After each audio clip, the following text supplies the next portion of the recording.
Assalamualaikum warahmatullahi wabarakatuh. Bertemu kembali di channel Math Education Official. Apa kabar kalian? Sehat-sehat selalu kan? Dan tetap semangat belajar matematikanya. Untuk pembelajaran kali ini saya akan menjelaskan materi mengenai penerapan teorema Pythagoras dalam pemecahan masalah. Baiklah, langsung saja simak materinya.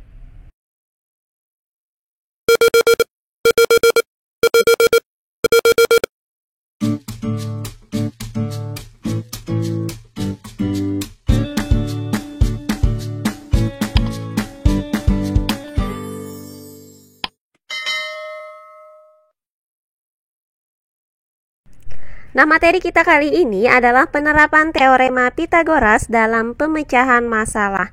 Perhatikan contoh soal berikut ini. Contoh soal yang pertama, diketahui dari suatu pelabuhan, dua buah kapal berlayar bersama-sama. Kapal pertama berlayar dengan arah 70 derajat ke arah timur sejauh 15 km, sedangkan kapal kedua berlayar dengan arah 160 derajat ke arah selatan sejauh 8 km. Tentukan jarak kedua kapal itu sekarang. Baiklah, untuk penyelesaiannya adalah sebagai berikut. Nah, pada soal ini ya terdapat dua buah kapal. Misalkan kapal tersebut adalah kapal A dan kapal B. Jika kapal pertama adalah kapal A, maka kapal A ini akan berlayar sejauh 70 derajat ke arah timur dari arah utara, di mana jarak antara pelabuhan dan kapal A adalah 15 km. Nah, kemudian jika kapal yang kedua adalah kapal B, maka kapal B ini akan berlayar dengan arah 160 derajat ke arah selatan dari utara, di mana jarak antara pelabuhan dan kapal B ini adalah 8 km. Nah, berdasarkan sketsa gambar ini, maka besar sudut yang terbentuk antara AP dan BP adalah 160 derajat. Kita kurangi dengan 70 derajat, hasilnya adalah 90 derajat. Sehingga AP dan BP ini adalah sisi siku-siku.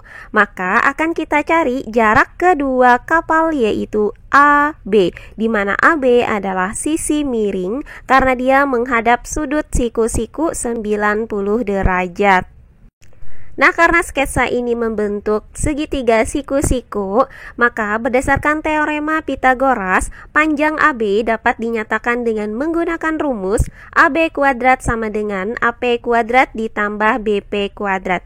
Nah, karena jarak AP itu sama dengan 15 km, maka AP kuadrat itu sama dengan 15 kuadrat. Dan karena jarak BP itu sama dengan 8 km, maka BP kuadrat sama dengan 8 kuadrat. Sehingga didapat AB kuadrat sama dengan 15 kuadrat ditambah 8 kuadrat. Nah, selanjutnya hasil dari 15 kuadrat adalah 225 dan hasil dari 8 kuadrat adalah 64. Maka AB kuadrat sama dengan 225 ditambah 64. Hasil dari 225 ditambah 64 ini adalah 289.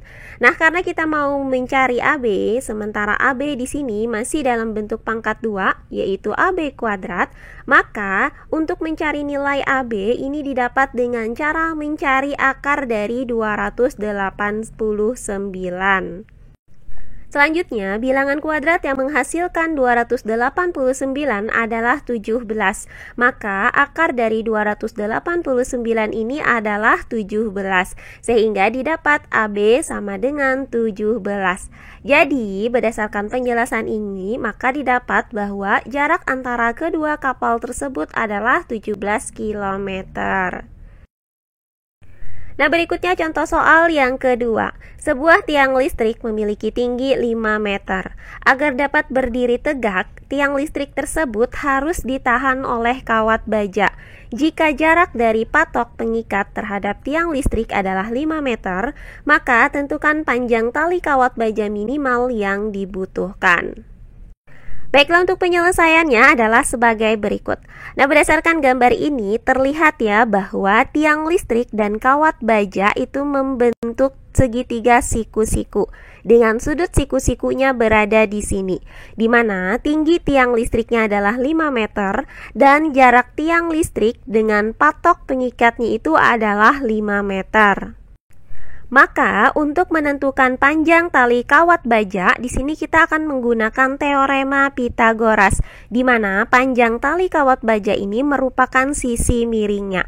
Nah, jika kita misalkan bahwa panjang tali kawat bajanya itu adalah AB, maka berdasarkan teorema Pitagoras didapat bahwa AB kuadrat itu sama dengan 5 kuadrat ditambah 5 kuadrat. Nah, selanjutnya hasil dari 5 kuadrat adalah 25. Maka AB kuadrat itu sama dengan 25 ditambah 25.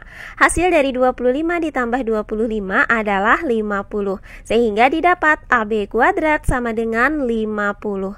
Nah, karena kita mau mencari nilai AB, sementara di sini AB-nya masih dalam bentuk pangkat 2, maka nilai AB ini didapat dengan cara mencari akar dari 50.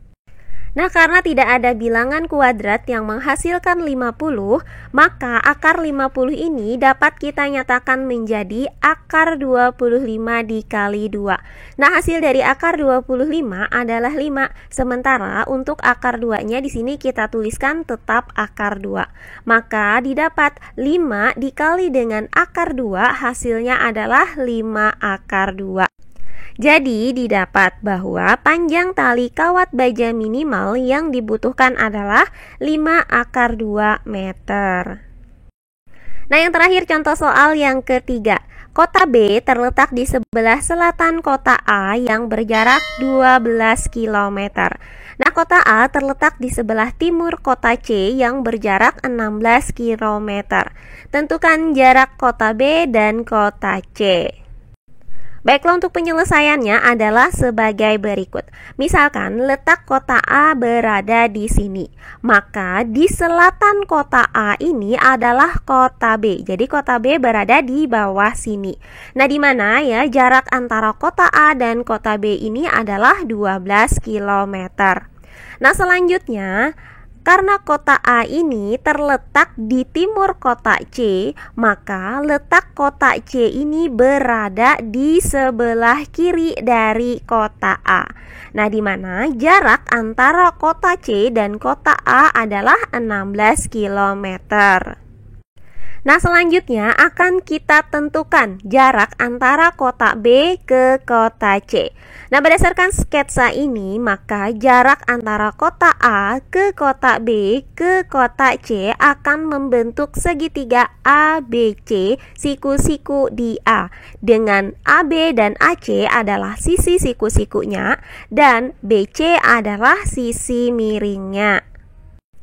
Nah, karena ini membentuk segitiga siku-siku, maka berdasarkan teorema Pitagoras, panjang BC dapat ditentukan dengan rumus BC kuadrat sama dengan AB kuadrat ditambah AC kuadrat. Nah, karena AB itu sama dengan 12, maka AB kuadrat itu sama dengan 12 kuadrat.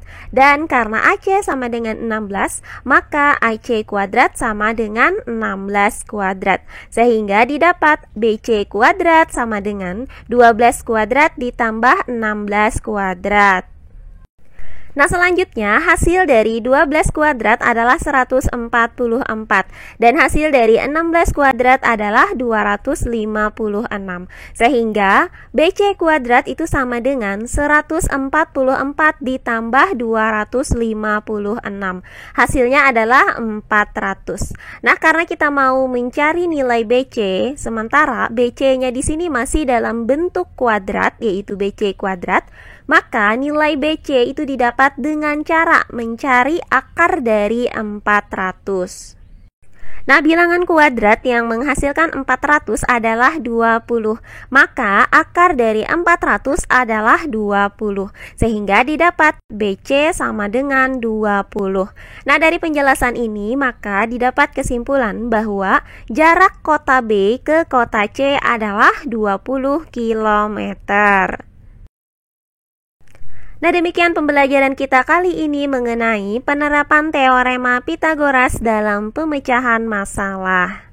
Semoga penjelasan dari saya mudah dimengerti oleh kalian semua. Jika ada yang kurang dipahami, silahkan kalian tulis di kolom komentar. Baiklah, untuk pembelajaran kali ini saya cukupkan sampai di sini. Bertemu kembali di pembelajaran kita berikutnya. Akhir kata saya ucapkan wassalamualaikum warahmatullahi wabarakatuh.